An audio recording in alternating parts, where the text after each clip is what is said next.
Welcome to another episode of Leadership Lessons. Our guest today is Ron Aguiar, and our topic is church security. Ron, thank you for joining Leadership Lessons. You're welcome, Doctor. Did I pronounce your name right? Yes, sir. Oh, good. I'll try to see if I can get it again. Ron is considered an expert in church safety and security with more than 30 years of experience in private security, law enforcement, and church security.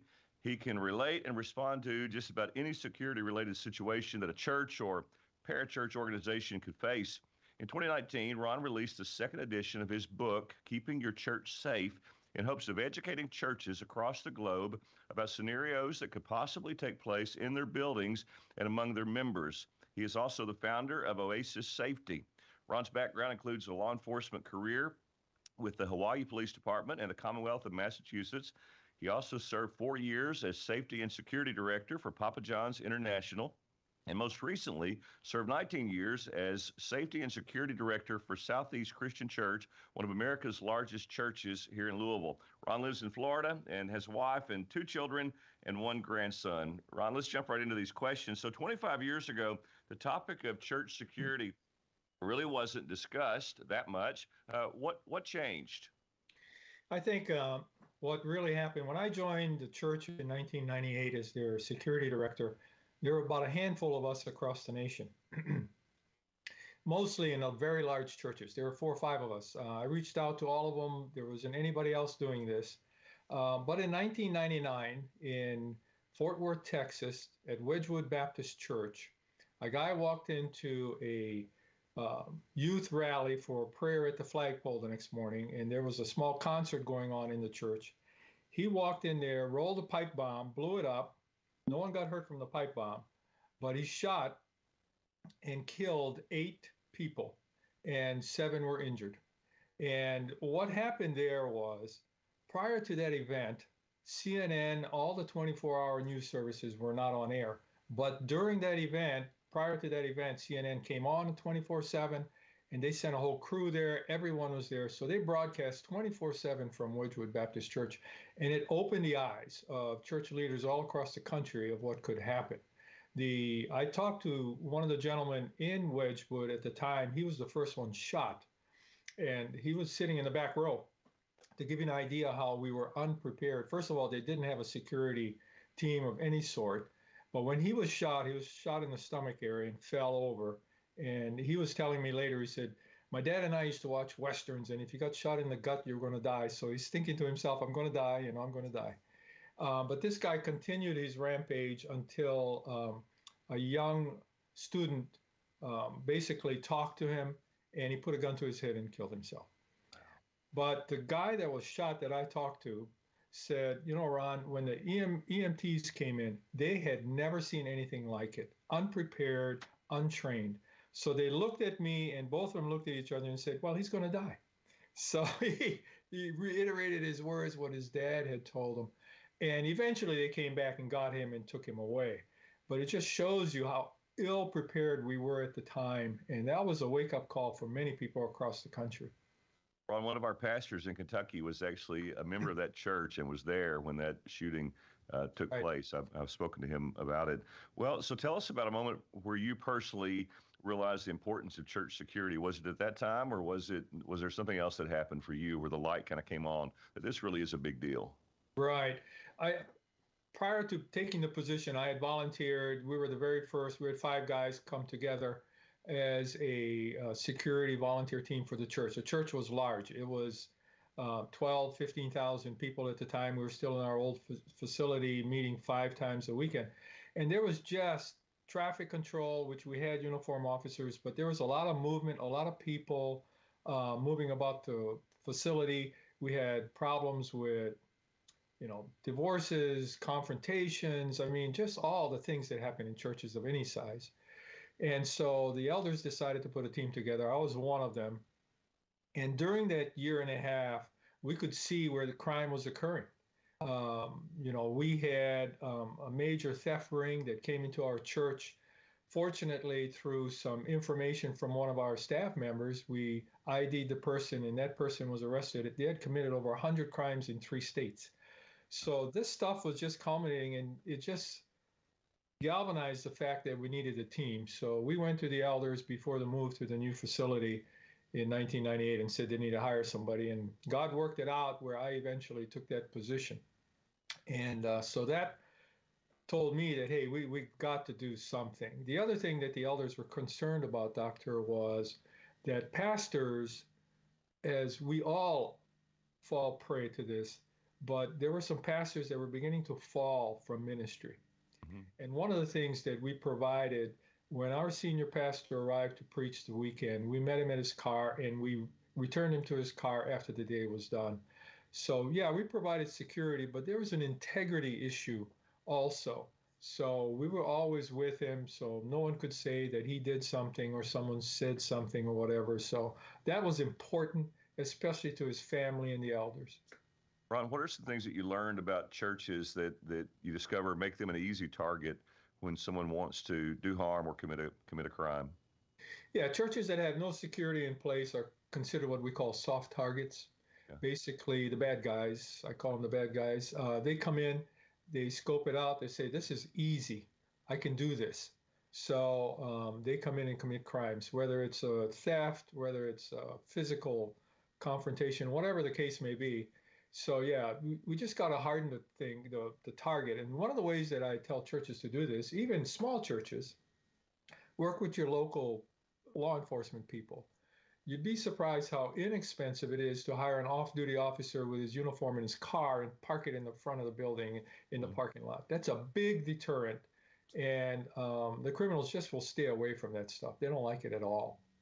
So, along with hiring a local law enforcement officer to be on your present, what are some simple things a church could do to strengthen their safety procedures? Sure. First of all, if you don't have a team, get a team together. I think you really need to do that.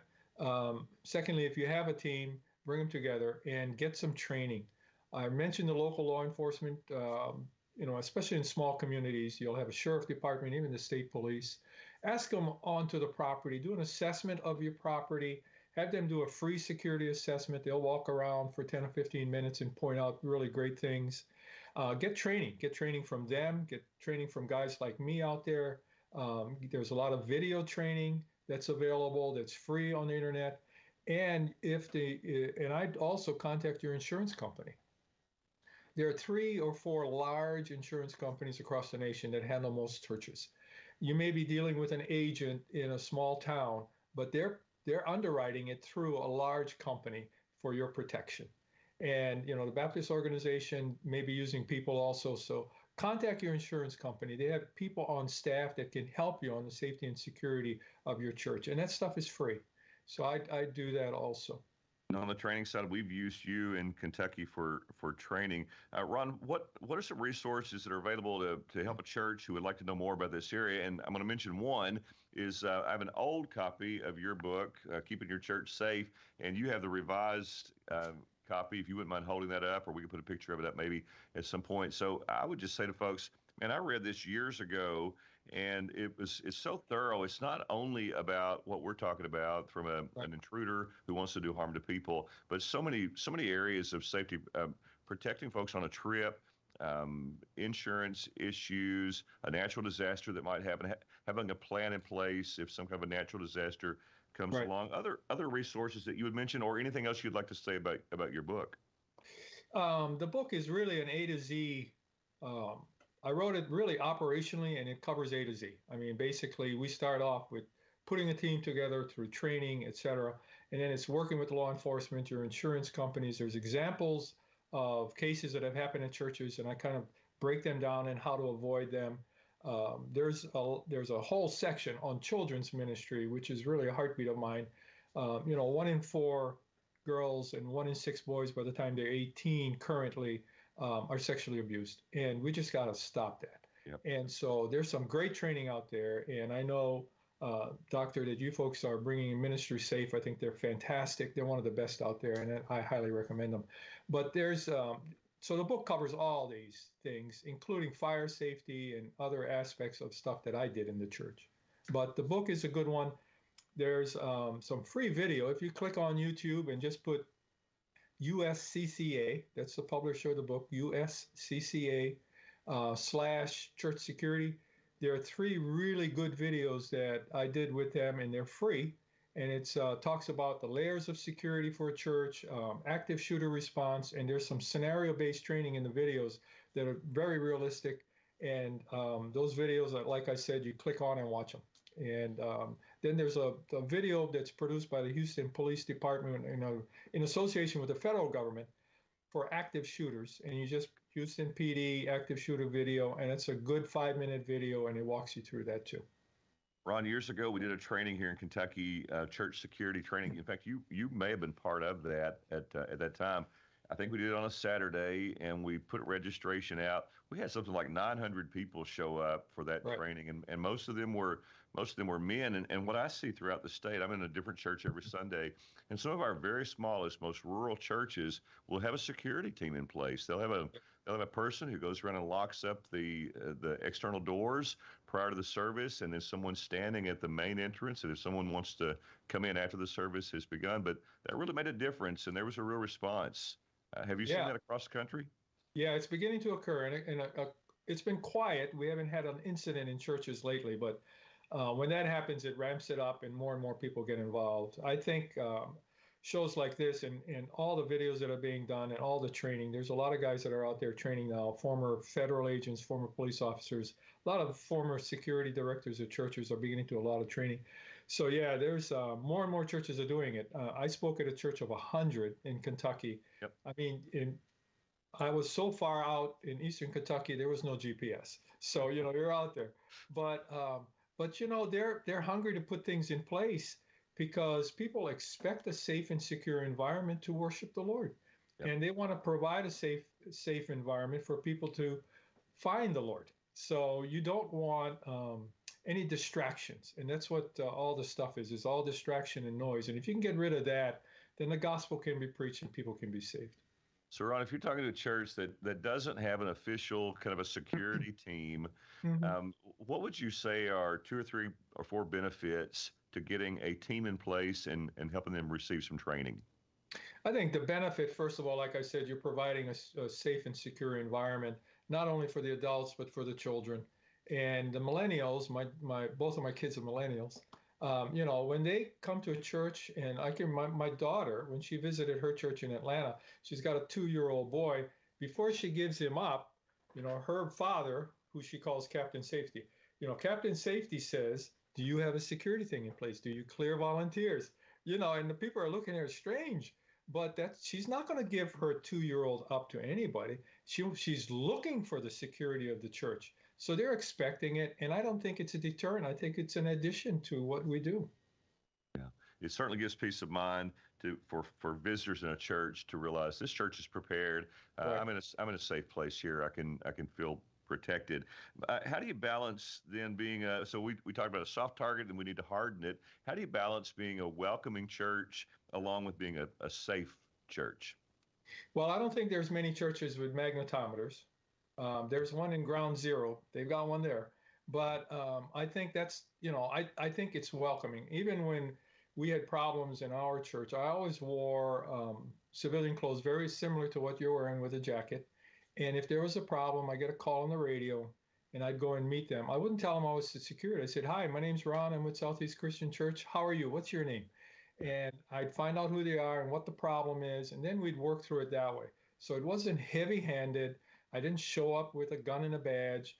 They were off on the side, but I would show up and casually talk about maybe. And we had a gentleman once walk into our church, and I got a call that he was acting strange. He was sweating profusely. He was shaking. He was standing at the entrance to the sanctuary out of the atrium just before service started. So I quickly got up and went there. And by then, he had walked all the way forward and sat on the second row and was just agitated. For us, that's a big deal.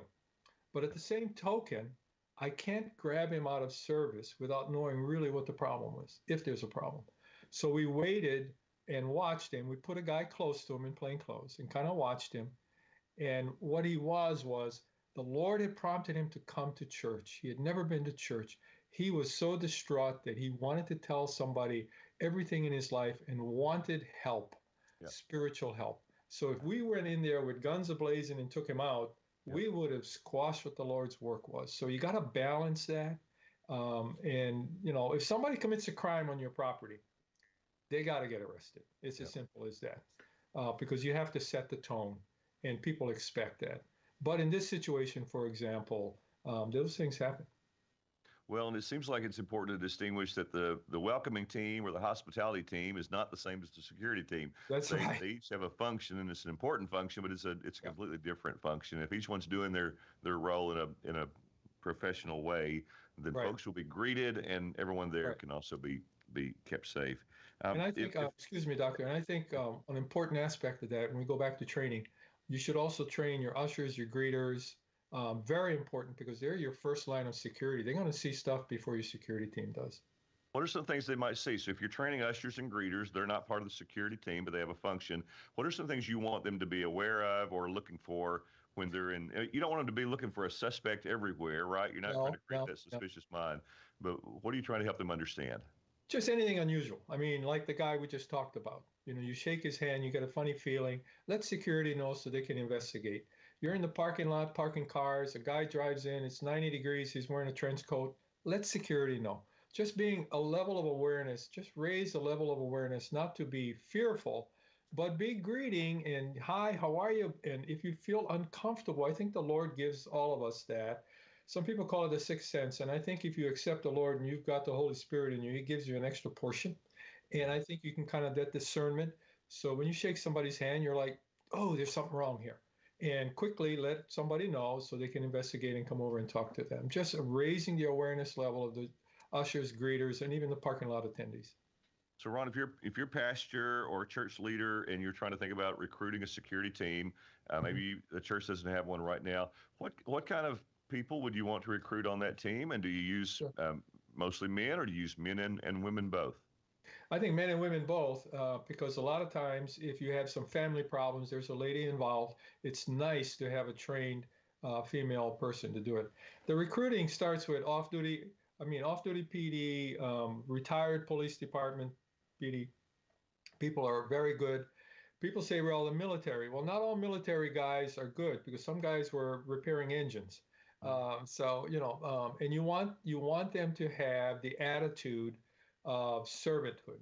So you don't want this huge thing. I remember a guy coming up to me at church years ago and saying, I'm a former SEAL and I want to be on your team. And I said, man, I appreciate that. You and I need to sit down and talk Yeah. because I need to find out, if you can even become part of the team, because they're trained completely different than what I train our people. Our people are security professionals, but at the same token, they're representatives of the church. So again, that whole balance of security. So that's what you want. You want somebody with a servant's heart that's able to perform the duties, and men or women. You want to clear them. You want to sit down with them, have some private meetings and meetings with the team before bringing them on board, because it really is an important role. You just don't want them to quickly grab people and, just everything to assess the situation. I had a partner once in the police business, and, as a rookie, you're running around the corner and he's grabbing me and saying, take a deep breath, 2 seconds, now we can go. I mean, and so that's what you got to teach. So a skill set then, servant's heart, that's important to you. That's the way they approach this work.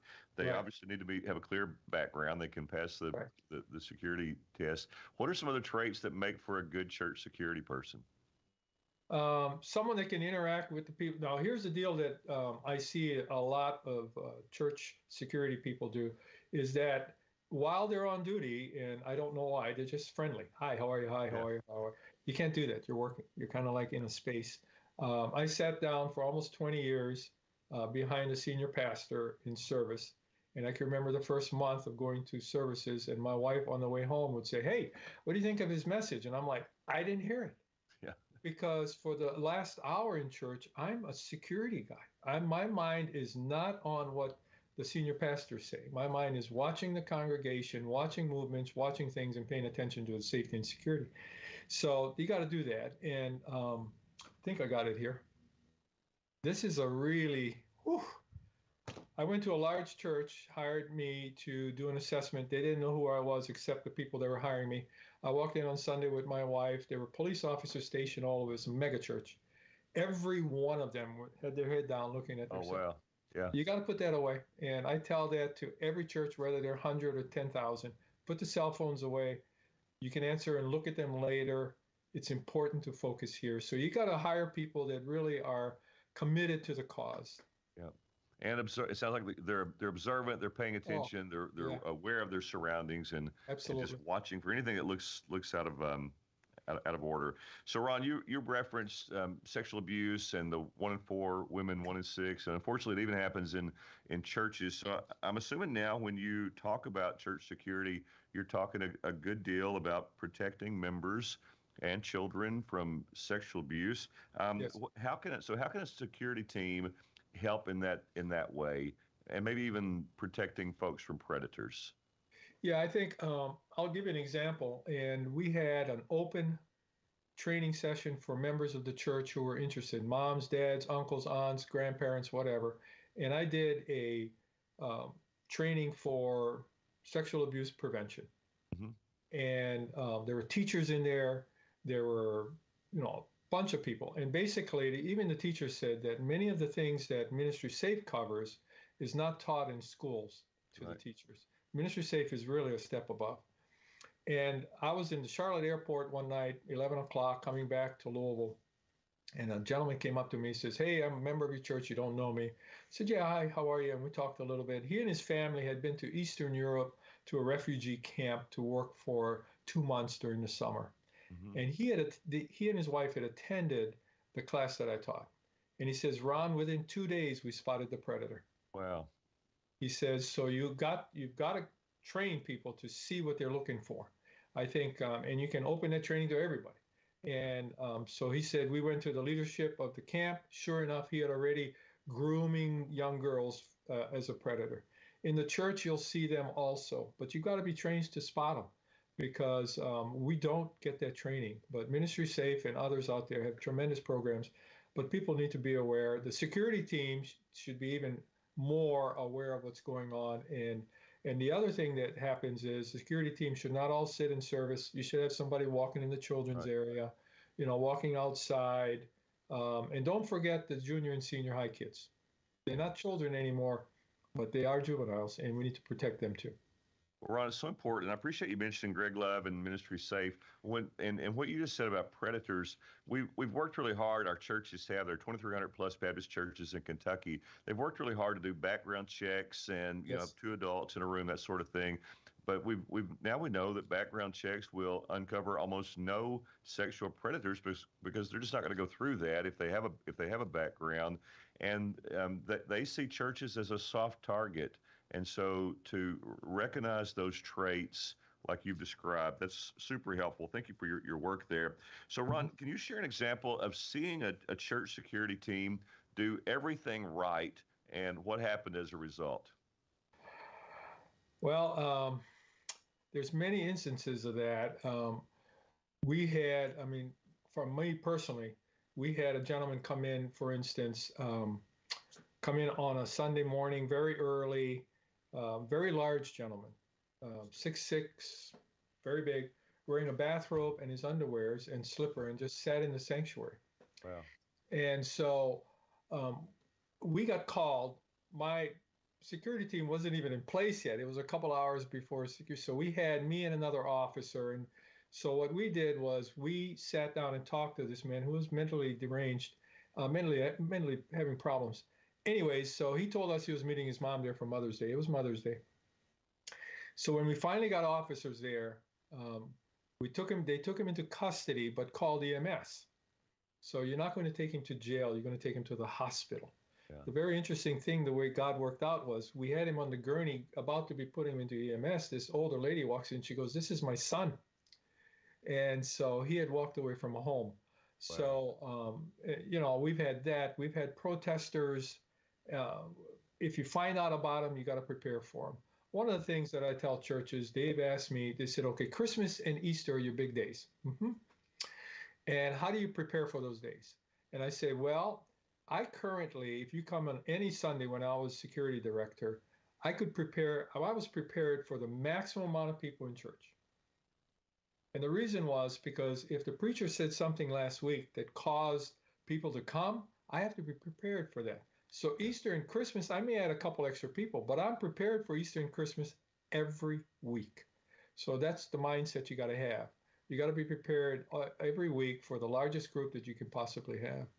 Well, thank you for your sensitivity and how you helped that fellow that came for Mother's Day. My goodness, what a story. Ron, I suppose you have the opposite stories as well, a time either when a security team wasn't in place or when they were in place and it wasn't handled well. Do you have an example of that also? Yeah, there's been a few stories. I'm going to talk about other churches now, some other large churches. There was a church in California where a guy had climbed up on stage with a backpack and screamed and yelled. And the security team actually didn't move. And the pastor looked at them. He did an interview afterwards and he said, I give him an F because they're like sitting there not moving. And this guy's 20 feet from me. I don't know if he's going to charge me or what he's going to do. So they responded late. And then what they did was in taking him off a side door, they took him out the front door. So he had this whole screaming thing as he walked through the sanctuary. You just can't do that. Yeah. We had a rule. If you set foot close to that first step, you're going to get greeted. Hi, how are you? You know, I'm going to grab your elbow. You're not going to get up on those stairs. And but that's important. And you know, John Hagee many years ago, a bomb was sent to him through the postal service. It blew up, didn't get to him. A guy walked on the center aisle, fired a whole like 6 rounds at him. Everything missed, but there was nobody that got to him. So, wow. Yeah, you just have to be prepared. As a security director, I would sit there for that worship service, and the worst case scenarios are going through my head. You know, what do I do? What do I do? What do I do? So you always have to be prepared because when you least expect it, it's going to happen. Yeah, Ron, when you do training, do you do like role play scenarios like what you're describing, like how to walk up to someone and Yes. and take their arm and have a friendly conversation with them that may have to escalate? Is that something you do? Sure. You know, one of the things I tell people is 90% of the people that walk on the earth are right-handed. Yeah. So I shake hands and I hold that hand for a while. Hi, how are you? Tell me who you are. What are you doing here? Can I help you? You know, I don't let go of that hand. But that's a real simple little technique. And but things of that nature. Yeah, we go through the whole scenario about where to sit, how to respond, so that you respond correctly, because it could be a medical emergency. We've had those, of course. And so not to, you know, all that stuff has to be trained and you run out all the scenarios. Well, I'm smiling at that extended handshake because I thought folks were just being friendly, but they could be actually checking me out to make sure I'm not a threat to when I'm visiting a church somewhere.